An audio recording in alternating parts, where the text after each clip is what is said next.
From time immemorial, humans have strived for energy in various forms. Imagine the joy of humans when they first discovered fire. Hmm. Energy is the ability to do work. Energy is one of the most fundamental concepts in classical and modern physics. Energy is all around us, from movement of cars, children playing, men in a gym, some mental activity, etc. There are many kinds of energy, like kinetic, potential, nuclear, chemical, thermal, electrical, and what have you. Ideally, all energy in one way or another is either kinetic or potential. Let's look at kinetic energy. This is the energy of motion. It is half mv squared. We have under this energy translational, vibrational, and rotational motions. Potential energy is stored energy. Energy possessed by a body by virtue of its position. This energy is like holding a body that will move if you leave it. Most familiar form of potential energy is the gravitational energy. Scientists of old like Carnot, Joule, Bernoulli, Boltzmann, Maxwell all worked their way around what energy really was and how it could be used. Emilia du Châtelet, yes, a woman, theorized that what energy could be when she dropped steel balls into soft clay. She realized that the penetration of the balls in the clay depended on the height at which she dropped them from. She also proposed that energy was conserved, leading her way to come out with a formula for gravitational potential energy. We could think of kinetic energy as something that moves and potential energy as when an object is moved against the force. The concept of energy became clear when Emmy Noether realized something profound about the universe. She realized conservation laws were a consequence of symmetries in the laws of nature. If laws of nature were changing over time, then energy was conserved. But when the laws of nature were not changing, then momentum was conserved.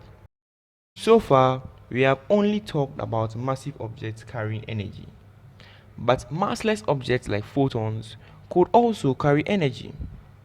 Nonetheless, Einstein made it clear that mass is energy and energy is mass according to his formula. But if this is so, then our understanding of energy is limited, since a stationary body will continue to stay at rest. There's no potential in kinetic energy until an external force is applied.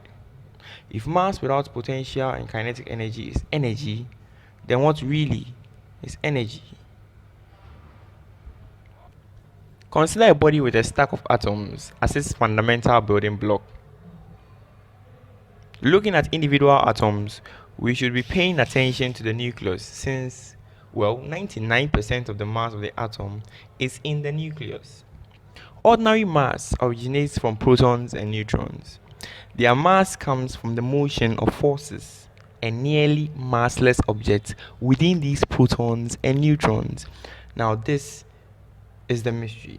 The combined masses of the individual quarks within the proton is only 1% of the total mass of the proton. So, where does the rest of the mass come from? It comes from the forces within the protons that keeps the quarks together.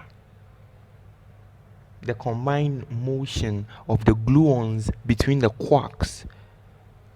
And this is both potential and kinetic, since they are restricted in that three boundary system, the flux system, and then there is motion within this flux system, resulting in the potential and kinetic motion. And this is what makes up the rest of the mass of the proton.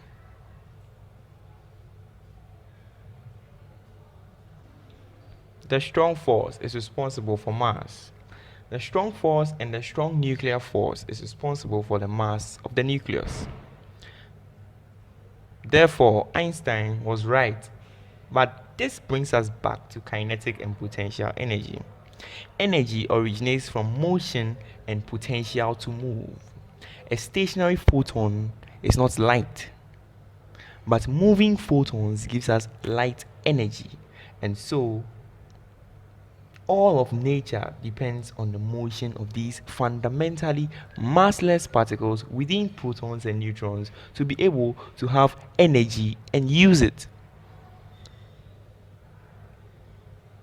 Mass could be originated from the Higgs field.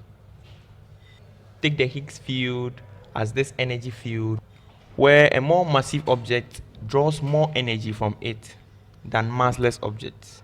So let's take quark, which is slightly massless, will take less energy from this Higgs field than a W boson, which is relatively massive. Photons do not interact with the Higgs field. So, after all this submission, what then is energy? Energy is the interaction of force fields and objects and the motion of these fields. This is what we have for you for today, folks. And until next time, this is Einstein in a Flash. Goodbye.